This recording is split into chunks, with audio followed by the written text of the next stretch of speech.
Hey guys, welcome to another Two Pats Tech video. In this episode we're going to be comparing HP Sprocket and Zink technology. Kaboom.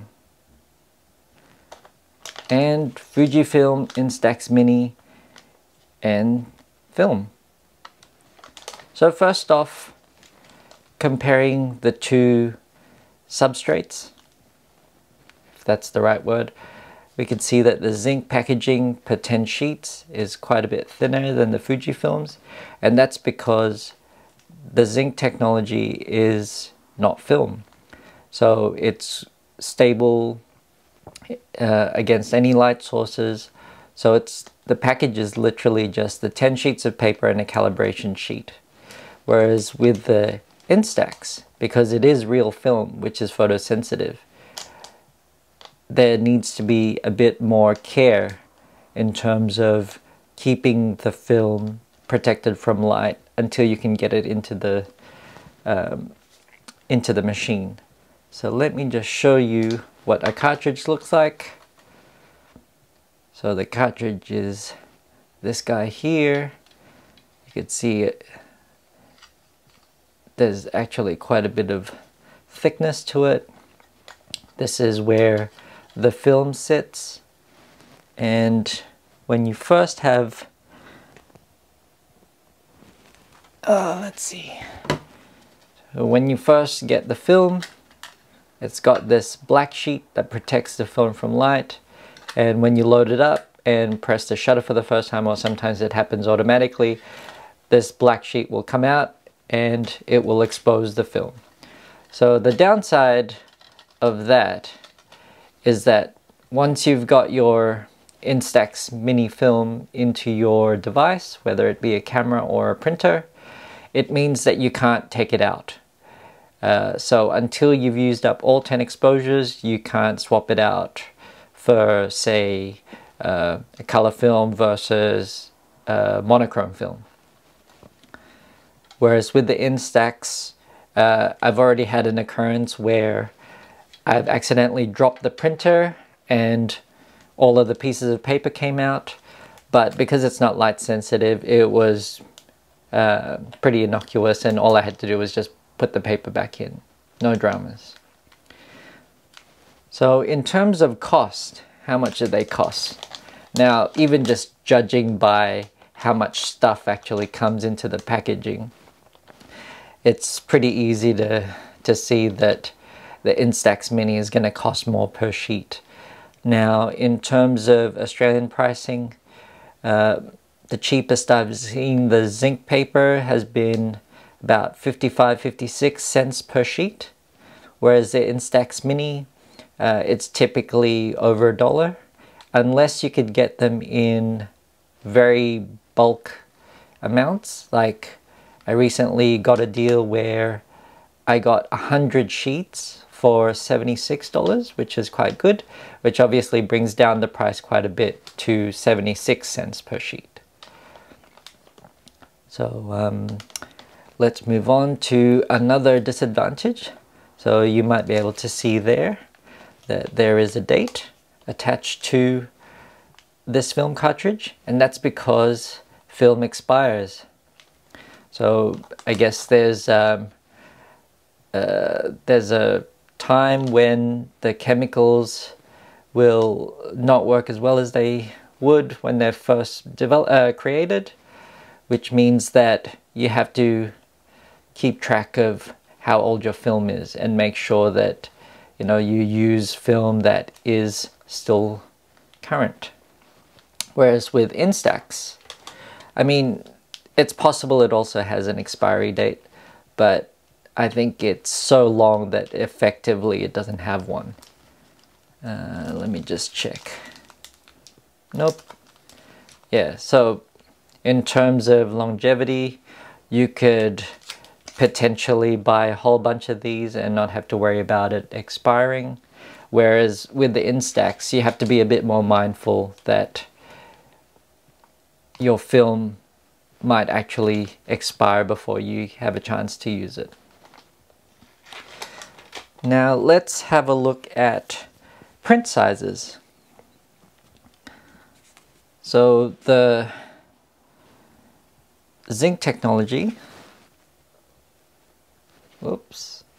Zink technology, as you can see, it prints edge to edge, and I believe, yep, it's the print image size equates to 2 inches by 3 inches, and as you can see, it prints all the way to the edge.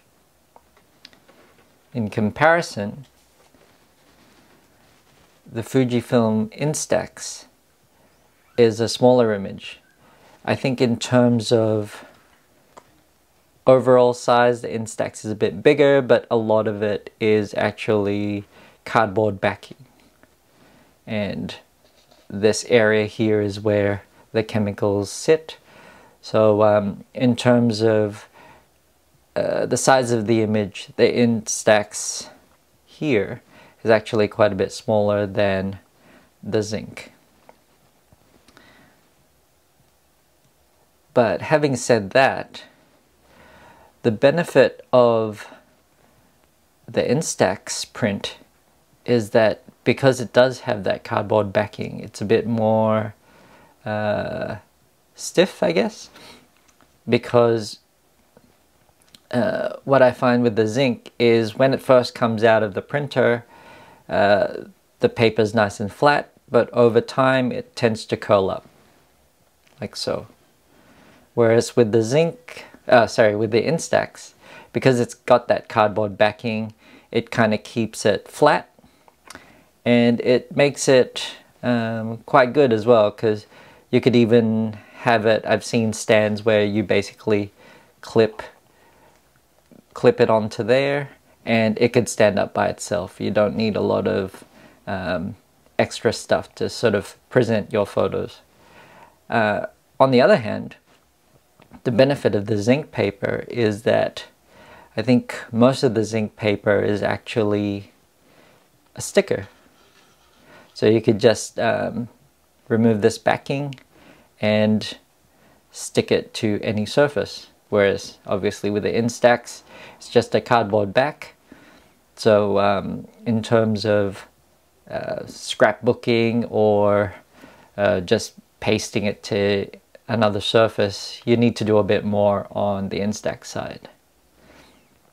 Now finally, staying on these images, let's look at image quality. What I find is that the Instax looks a bit more analog, which is very cool, both literally and figuratively. You could see in this image the Instax image is a bit cooler.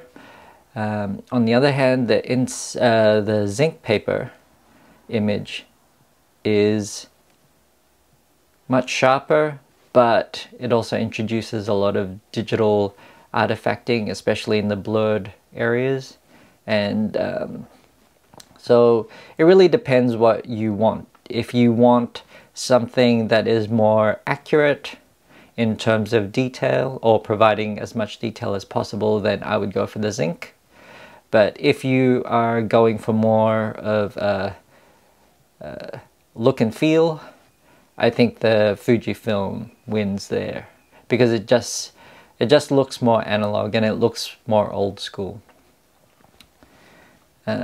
Just staying on this picture, we could see, I think the Zink tends to do a bit better in terms of retaining shadow detail.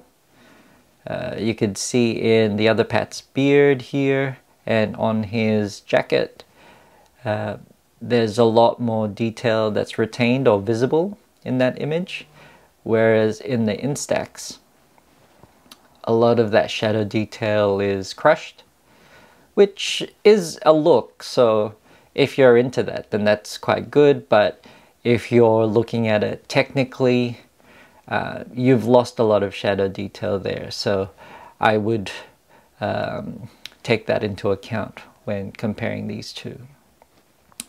Now, in terms of how long it takes to print, the HP takes less than a minute to generate the output, and when it comes out of the printer, the image is completely developed. So as soon as it comes out of the machine, it is ready. Whereas with the Instax, because it is film, it comes out fairly quickly. It takes about 12 seconds to come out of the Fujifilm replay. But it does take then about a minute, minute and a half, up to 2 minutes for the image to develop. And when it develops, it looks washed out to the eye to begin with, and the colors get deeper and more developed over time. So it's really up to you. I like both outputs. I find that because the Zink technology is cheaper, I find it easier to experiment and refine the image. I don't feel so bad if I get it wrong and I just go print another one. And because the images come out completely developed, it's easy for me to then see what I need to do and do a quick printout again. Whereas with the Instax, I do have to wait for it to develop, which means that there's a bit of waiting time before I could really see whether I need to print it again. And because it's a little bit more expensive, I find that I tend to be a bit more selective with what I print. And I guess that's the downside, is that because you are having to be more selective, you might not print as many things as you would otherwise. Whereas with the Zink, it's really easy to print, and I don't hesitate to print things multiple times to refine them. So let's just have a look.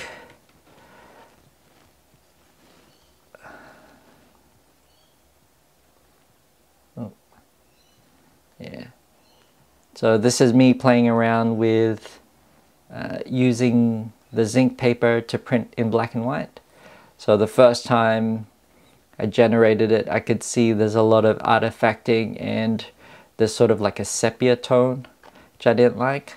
So I was easily able to then change the image and then print it out again and get a much nicer output. Whereas with the Zink paper, because of the with the Instax paper, because of the cost, I'm probably less likely to do a lot of experimenting.